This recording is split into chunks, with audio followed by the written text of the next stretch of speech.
Hello and welcome to the unofficial Bshl Senior Hockey League podcast. I'm your host, Corey, joined by the now off tomorrow, Corey. Happy days are here again. Yeah, Corey's favorite time of year, not working time. That's not true. You get pretty happy when you start work again. No, Yeah, you don't mind it when you start. I hate work. May and June are so brutal. You get ridiculously depressed for no reasons. Well, there are reasons. You're ridiculously tired. The second season goes by so smoothly and so fast. And that's a good thing because how many weeks, Corey, until the BSHL season? I can't wait. I mean, when this comes out, it's 15 days. So let's not talk in weeks anymore. Let's start talking in days. 15. Yeah, it's not bad, man. It's coming quick. I find since we started the 2 episodes a week, it's kind of flying through. So yep, I prefer the 2 episodes a week. Yeah, but the thing is, during the summer there was like every week, like the week would keep going on. I'm like, I'm missing something. Like there's something I'm missing that I'm not doing. And then it just clicked. Oh yeah, we're not doing the hockey podcast every week. Yeah, and it was like, listen, I enjoyed the time off personally. It's not easy to come up with what we're going to talk about during the summer. So. Oh yeah, big time. Luckily, you were able to keep doing the wrestling podcast, so you kept being able to talk because you love to hear yourself talk. So I mean, you were right there with me. I don't know what you're talking about. You're as big a part of the wrestling podcast as I am. You are my mentor. Let's not forget. Yeah. I learned everything from the big boss, and that's a shoot. Nah, I'm definitely not as big a part of the wrestling podcast as you are, but I do partake in the wrestling podcast, and it's a pretty good time watching it grow. Over here in the BSHL, let's talk about things that have happened since Sunday. Since we recorded. First of all, no team has dropped out, so let's there you go. That. There we go. Yeah, good job, everybody. Let's stay in the league. We want a 7-team league now. A couple former Corsairs have been signed. So Sam McFarland and Cole McWilliams, both some Junior A talent, signed with the Bell Bay Rocks. I'm not sure what else. Not a ton else. If you go to our website or our Facebook page, we shared a link from the Miramichi Mayhem, Miramichi's women's hockey team. They're looking for some new players, all skill levels welcomed. They're going to be starting on October 7th, every Tuesday, 8:50 to 9:50. I'm glad I don't play hockey because that's the one thing that we got to talk about. I am not sure how I'm going to stay awake this season because I'm so freaking tired early, man. I'm going to be in rough shape over here. Yeah. Bucktouche yesterday with 4 announcements. I love that the announcements come in bunches lately. So Julien Ba, a Bucktouche native. He played with the local high school team, played junior B with the Kent Coyotes. It was a key part of the Coyotes 2022 Don Johnson Cup Championship. So he's going to be joining the JC's family, Julien Ba, officially. It's been talked about a lot all summer. He was at their baseball tournament in July. Was it in July or June? I don't even. It might have been June. I think it was June because I was still working. Julien Ba, former Duck, former Miramichi Northman. My God, Timberwolves. God help. Connor's going to make fun of me for that because that's kind of what he does. But, welcome, good old Connor. Welcome to Bucktouche for Julien. Alex Lewis played at the University of Norwich, played some Junior A with Timberwolves. He's going to be coming to the JCs. I swear to God, I thought you were going to say the University of Norway. No, Norwich. And then Alex Bradley, former JC. He was a JC way back when, before you were watching, Corey. But yeah, he's a former Junior A guy. And so congrats to the JCs, 4 signings, some big announcements. So, and that's about all we have for announcements this last episode. I have a quick question though, because when I say Corey's the ace of the hockey podcast, like I get my info from him, especially when I'm working. Like the information kind of falls through the cracks. So we are down to 7 teams. Yep. The schedule is out. Yep. Do we still have a northern and southern Yep. division, or we still have the divisions? So the divisions come back into play come playoffs. So there's going to be a bye for the first place team in the North, and the bottom two teams will play each other in a best of seven, is my understanding. The South Division will have two best of sevens. That'll go forward, and then we'll have a South Division final, North Division final. As far as I know, I haven't been told that that's not how it's going to go, so I assume that's how it's going to go. I kind of operate with the league on if something changes, they tell me. If they don't tell me anything, I assume there's no change. So, Okay. yeah, that's it for now. It's never ideal when you have a bye. We saw last year both teams that got byes got bounced. Got bounced in 7 games. So to me, it's like you don't want to go see. Like for me personally, I could care less who wins. I got friends on every single team. Like I really don't care. But for a fan of the league, like if you got a team that's like I really don't want to finish first, so we're pretty much ahead, and we could solidly be number 2. Do you like lose a few games on purpose or something like that? Like I think the competition is. If you go 7 games in the first round, in theory, so I'm thinking about River Valley a couple of years ago. If you have a long first round, a long second round, and a long final, you might end up playing more games in the playoffs than you played in the regular season. Yeah. So the playoffs can be grueling. They're not easy. This isn't a little bush league. These are some really competitive guys. And I don't know. I think I'd still want that bye personally and let stuff heal, lick your wounds, and rest a little bit. And maybe a couple guys go off to Cancun, come back tanned a little bit. I'm thinking about Joey Bernard, Joey goes off to a nice sunny place, comes back, beautiful tan. That's what we look.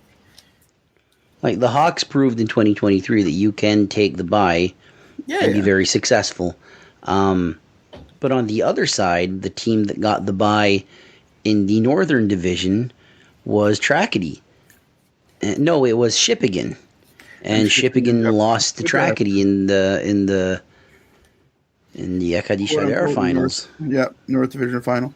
I don't know. It's back and forth. I think if we talk to a GM, any GM would want the bye, just to let their team heal a little bit. They don't think that the bye is a bad thing.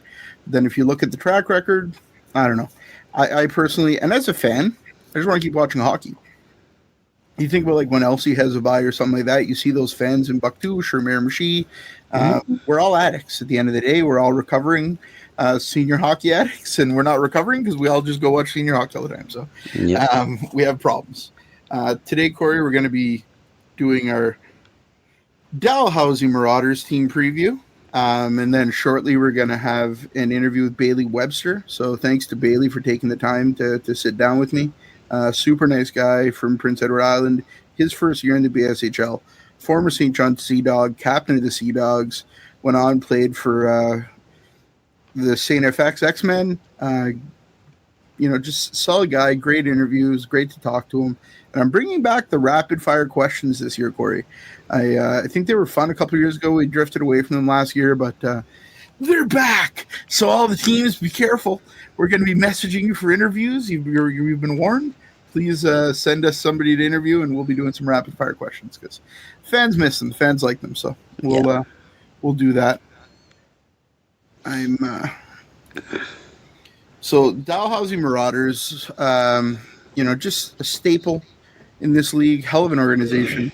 Do you want to start by talking about what they've lost, and then we'll go into the new players? Yeah, and then sure. We'll talk a bit about. All right, so I gotta think that Maxime Goulet won't be back. If he is, he's a level 2 card, so that makes it tough for Goulet. So I don't think Goulet's back. He hasn't been announced yet. So if he is, he hasn't been announced.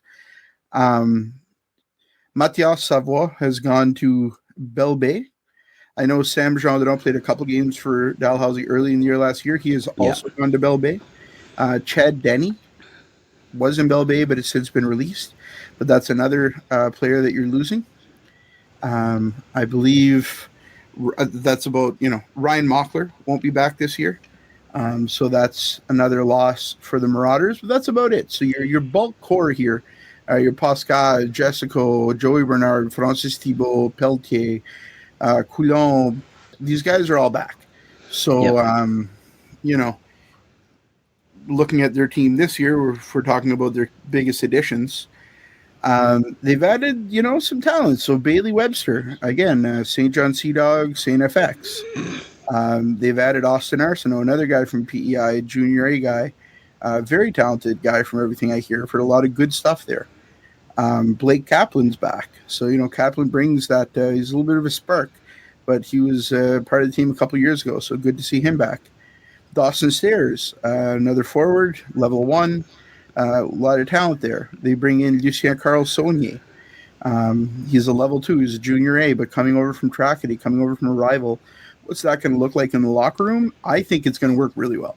I think if it works well, this guy's a proven champion. So good, man. And then the big signing of the offseason, Eric Fay, coming over he was playing in Europe, and now he's going to be a Dalhousie Marauder. I mean, this is the big signing. This is one of the biggest signings in the league this offseason. In the league, a lot of big signings.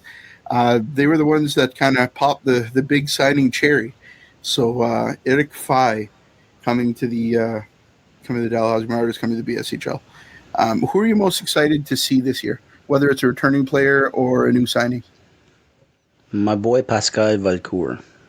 Okay. What have I been saying for years? Pascal Valcourt, good at hockey. I'm just I don't care which team wins, but he is the type of player that I like to watch. Like, so fast, so skilled, and just that's the one guy that you asked me a question years ago.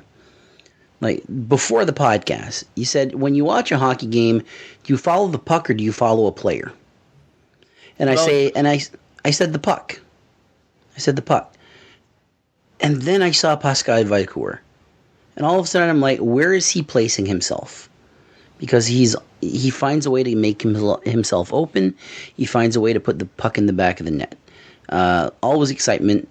You can't go wrong with Jesco Bernard. Jesco, another one that I just absolutely adore. Joey Bernard. He is the spark plug of the Marauders. Just someone that, will get a reaction from the other team. So, I'm a big fan of the Marauders. And just, yeah, but Valcourt's my guy. So, I'm really happy to see Eric Fay coming into the league. He's got just an incredible background. So he played his Q in Bathurst. Then he went on to the University of Moncton, did 4 years there, and then he went right to the States, played in the ECHL, the AHL, Texas Stars, Toronto Marlies, back to the ECHL in Orlando. Then he went to Europe, played a couple of years in Slovakia. Then he's been playing for since the pandemic, pretty much, in Switzerland. So a solid pro player, and not like putting up small numbers. You're talking about like ECHL 60 points, 54 points throughout university, which is extremely competitive, putting up 32, 39 points in 28, 27 games. In the Swiss league, putting up 60, 70 points every year. His last season there, 45 games played, 21 goals, 32 assists for 53 points. More than a point a game. Into the playoffs, 12 games played, 12 points. I mean, he's a skilled guy. Apparently he's got phenomenal vision. He's going to set guys up, and I know just the guy that's going to take that pass. Jessica's such a sniper, man. Pascal Valcourt can put him in there.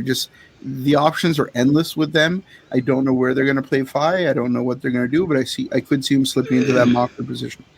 Then you've got to think about like Bailey Webster, former captain in St. John, played for St. FX. He's bringing over some leadership, a lot of talent. Played a little bit last year in the senior league in PEI, but this is his first taste of the BSHL.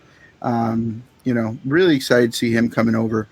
But you're not wrong, man. It's all about those guys coming back for me too. Yep. And happy to see Joey back. Love Joey. Pascal's back. Jessica's back. Adrian LeMay, I think, has something this year. I love Adrian LeMay. Such a talented goalie. I think one of the more underrated talents in the entire league is Brendan Coulombe. Yeah. Like, this guy is someone that on paper he doesn't pop out. But then he's on the ice and you're like, holy shit, there he goes. You want to talk underrated in this league? Bob Peltier. Yeah. Robert Peltier. He's as fast as anybody in this league. That breakaway goal against Elsa Pucktuck, my God, he undressed him. Like, it's just such a filthy goal. Guy's got all the skill in the world. Super nice guy, very humble, and super happy to see him back as well. But I think LeMay has something to prove this year. And Dalhousie is definitely going to be laying a lot of eggs in his basket because, with Savoie going over, Chandon going over, both to Belle Bay, LeMay's their guy. They've clearly made that their choice, and we'll see how that works out for them. I think it's the right choice. LeMay's got an amazing history. He's a phenomenal goaltender. He'd be the first guy to tell you last year wasn't his best year. This year is going to be something to watch. So keep your eyes on the Dalhousie Marauders. Keep your eyes on Adrien LeMay. This team could go far, Corey. This is a well-built, well-balanced team. They've added some defense to an already good defensive core. Then there's guys we're not even mentioning, like the Doucets, and there's so much talent in that team. Tons of depth. So and tough as anybody. I mean, John Doucet. Let's talk about the fact that we might be able to see John Doucet take on Gallant this year. My God, it's a dream fight for most people in this league. I will say this. Better them than me. Yeah, amen. I wouldn't want to fight John Doucet. What a nice guy, though. Let's stay on the good side for another year. The other thing we have to say about Dalhousie is some of the best people, man. Some good friends of ours. Absolutely. From Dal. So, never, we probably wouldn't be here without the Morrisons or Travis or all the support that we got from Dalhousie over the years. Eric Peltier. Yeah, for sure, man. And Letourneau and just everybody, really.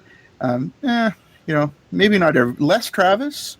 Everybody else. Come on. Travis is great. I absolutely love Travis. Yeah, I agree. I think Pat's phenomenal too, though. Like, just their entire organization, top to bottom, are some great people. So super happy to be going back to Dal. Love seeing what they're building there. And I think they're going to be a contender, man. In my opinion, they're going to be a contender. I can't believe you missed the name. Go for it. Marc Giroux?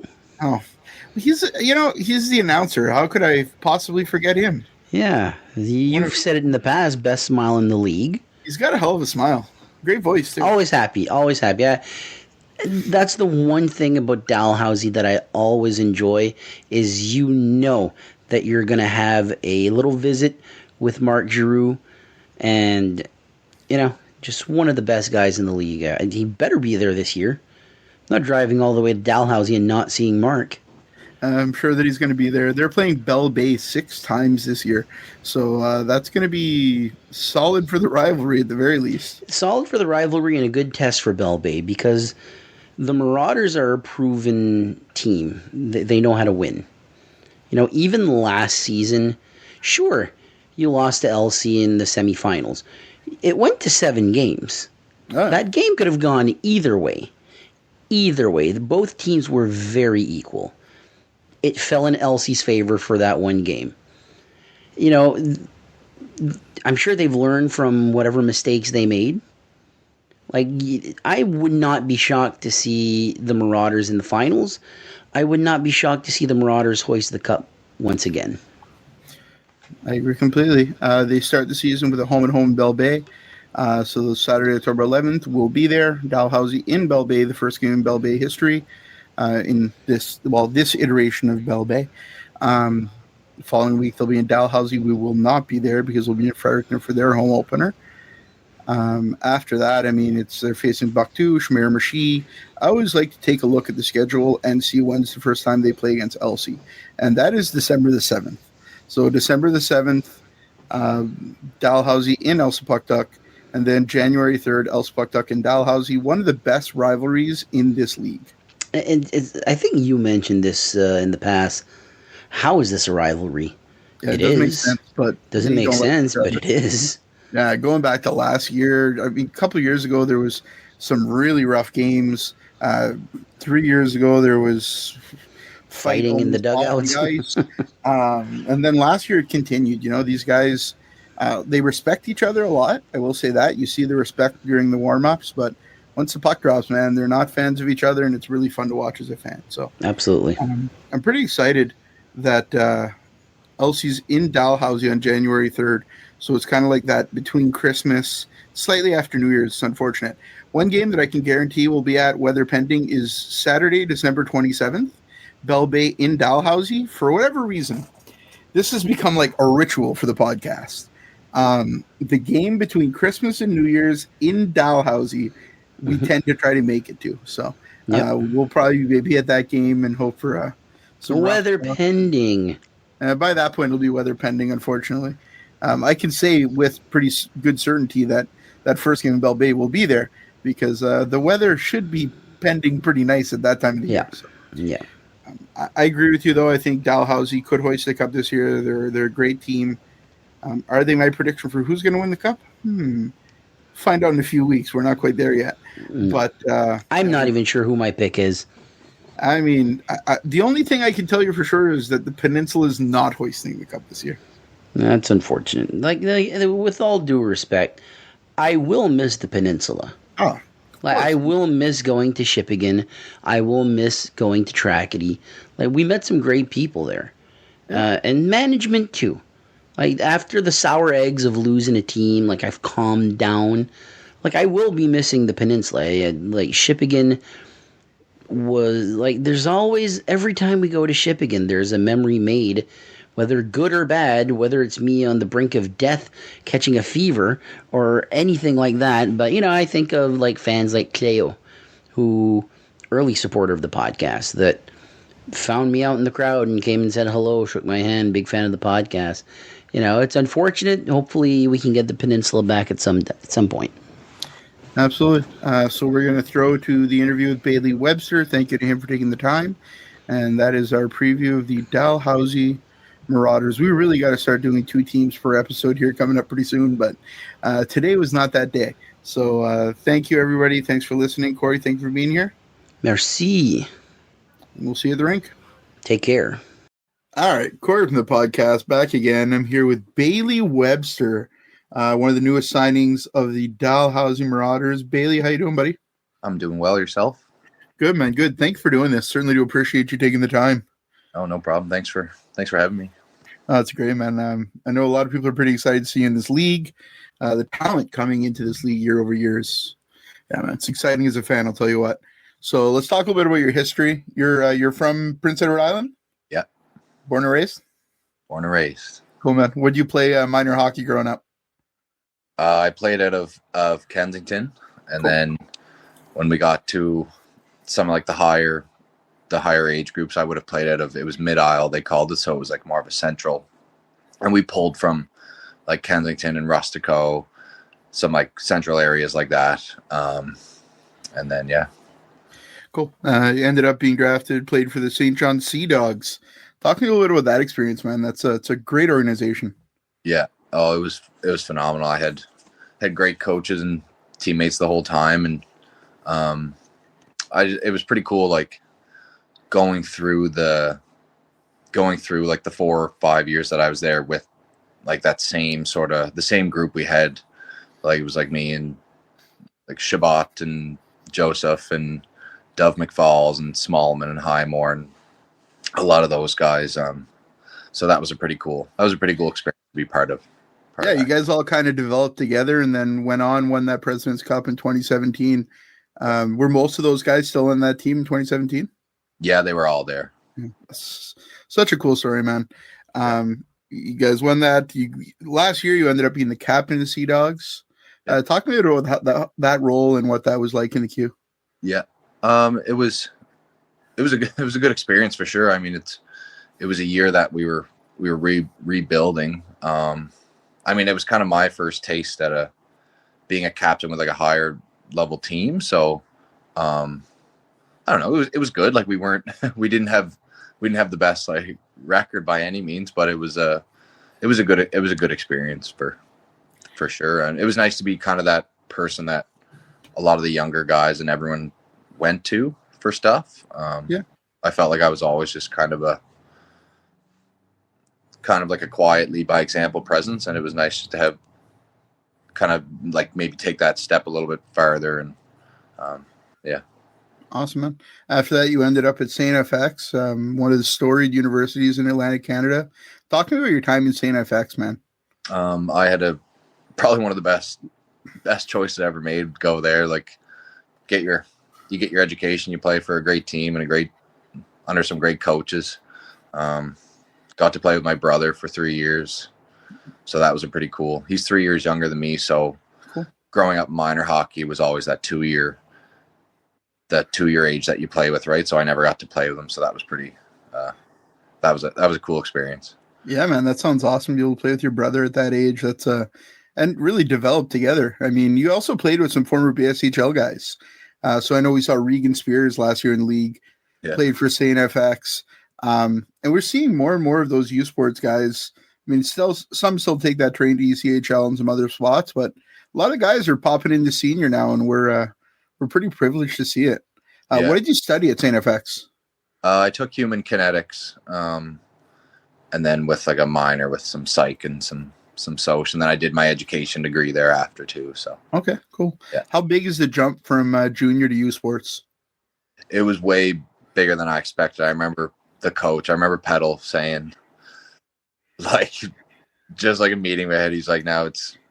I just remember him saying, like, it's a really big jump, and like don't be surprised, but like just like it'll take you some time to get used to it. I was like, I remember kind of obviously I was like agreeing with. I was like, oh, for sure, but at the same time I was like, yeah, like we'll see how it goes. And I just remember the pace and the pace and like the strength of everyone else was crazy. So it was great. I mean, it elevated you to that level, but I'll never forget him saying that.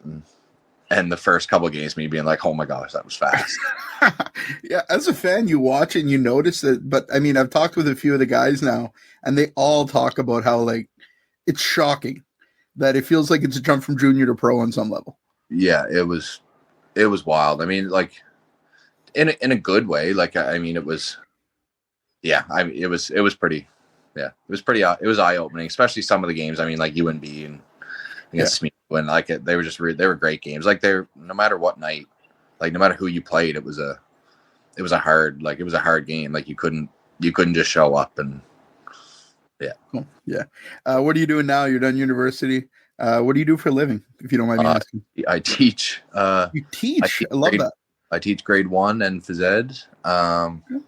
And yeah, I'm doing my master's right now. So you liking that? Oh, I love it. Yeah. Yeah. I'm telling you, that's one of those jobs that like it's not for everyone, but I've got a couple of friends that teach and they're like, they wouldn't do anything else. Yeah. I don't even think I'll leave. If possible, I won't leave grade 1. So wow. Why grade 1? What is it about those kids at that age? I don't know. I just feel like they're so receptive to everything you like teach, and they just seem like they all want to be there at all times. And every day is like a new day, like the same routine, but like it's you know what I mean? It's all for sure. That's awesome. Well, great. For every reason I didn't expect you to say you were teaching grade 1. That's pretty awesome, man. So you took a year away from hockey. You played a bit of senior last year in PEI. What made you choose to come to the BSHL, and more specifically to Dalhousie? I mean, last year I enjoyed playing, but I think I kind of hopped back into hockey when I really wanted a good break. Yeah. But it was nice. It was nice in the spring. I took a nice break and had the summer off, like because I was teaching, so that was a nice thing. And I wasn't sure what I wanted to do this year, and they asked me to play, and I was like, the more I thought about it, like it took me like maybe a week or two, and I was like, you know what, I don't see why not. So I mean, I liked the competitiveness of the senior league here, and I knew that it was pretty good over in New Brunswick too. So cool. Yeah, I mean, there's also that aspect of it that I've talked with a couple of guys about, but the importance of continuing to play in some competitive leagues through your 20s into your 30s, and the positive effects it has on some athletes' mental health and just different stuff. I've had a few guys on here that have talked with me about it and how the pandemic was a difficult time for them, even more so because they couldn't play that competitive hockey. So how important is it to you just keep playing that high level? Yeah, I mean, last year was a big, I guess you could almost call it a bit of an identity crisis. Like you stopped playing hockey you just played for 12 years straight, and then you stop and you're into, like, I've been looking forward to being done, I guess you could call it, in teaching, but like for something new. But at the same time, it was just trying to adjust to being back here on PEI and settled in that took way longer than I thought. Like I feel like I'm just doing that now. Yeah. Even after a year or so. But the mental health part, I think I kind of, like I said, I wanted to take a good break, but I was glad I kind of kept my toes in it a little bit in some way. But I don't know. I feel like I'm excited to play. You ready? Yeah. You're ready. I love it, man. Do you know anybody on the Dalhousie team? Yeah, Logan. Okay. Logan Toole. Him and I played a little bit of spring hockey here together. We grew up playing against each other. And then Austin Arsenault. Yep. I don't know him personally, but I think I would have played against his older brother, Okay. Jacob. And then oh my goodness. Is it Thibault? I don't know why I can't. Yeah, Francis Thibault's there for sure. Yep. Yeah, Francis. I would have played against him when he was with Moncton. Yeah, cool. Yeah. Awesome, man. Yeah, it's gonna be fun to see you there. I know your hockey pedigree is great, and I mean I can't say enough good things about Dalhousie. We have a lot of great organizations in this league, but Dalhousie's right up there, man. They're some stellar people. I'm sure you're gonna enjoy it. So to close this out, I've got some rapid fire questions. Sure. So whatever comes to your mind, real quick. All right, you ready to go? Yeah. All right. When you're away from the rink, what are you doing for fun? Golf. Golf? Is that what you did this summer? You weren't teaching, you got the golf a lot? And I was at the course every day in August. I played every day. That's, man, talking about stuff that's good for your mental health. Golf every day, it's up there. Something most people don't know about you. Oh, live on a farm. You live on a farm? Yeah. That's wicked, man. Have you always lived on a farm or just since you got back to PEI? Yeah, my family has a farm. I mean, I live in town now, but like I grew up on a farm. Awesome, man. What do you guys farm? Potatoes. Why did I even ask? Yeah, a little bit of everything, but cool, man. Mainly potatoes. All right. What's your favorite flavor of Gatorade? Yellow. Yellow? Okay, lemon lime guy. I like that. What are you listening to pregame? Like rock, metalish sort of stuff. Like not like screaming in your face by any means, but like some good rock. Some good rock. Any band pop into mind? Oh God, no. Just a massive playlist of rock music. Yeah, just a massive rock. All right, I like it. And go ahead. I like a little EDM in there. There's nothing wrong with that. Okay. Yeah. Get your blood flowing. I like that. What's your favorite rink food? Last question. Oh geez, I guess fries. You're a fry guy? All right. Yeah. Poutin's the popular answer here, but I love when people go away from poutine. Just fries is good. You're just a fry guy? All right, I like that. All right, Bailey, that's all we got for you, man. Thank you for your time. I know a lot of people are really excited to see you here in the league, and we can't wait to see you out in Bell Bay in a couple of weeks. So thanks for your time, man. Yeah, thanks, Corey. Thanks for having me. Not a problem at all.